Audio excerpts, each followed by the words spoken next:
அந்த பிள்ளைய அசிங்கமாட்டி கெட்ட வார்த்தையா தப்பு தப்பான வார்த்தை ரொம்ப மோசமான வார்த்தையை பேசிட்டு நீ எப்படி ஸ்கூலுக்கு போகிற பார்ப்போம் உன்னை நான் கேவலப்படுத்தாமல் விட மாட்டேன் நீ நாளைக்கு எப்படி இருக்க நான் பார்த்துக்கிறேன் எல்லா ஸ்கூல்காரங்க பிள்ளைய அடிச்சு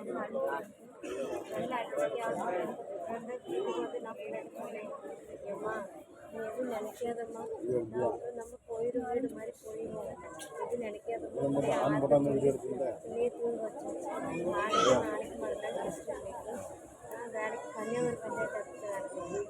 நான் வேலைக்கு கிளம்பி எப்போதும் போல 6 நிமிஷம்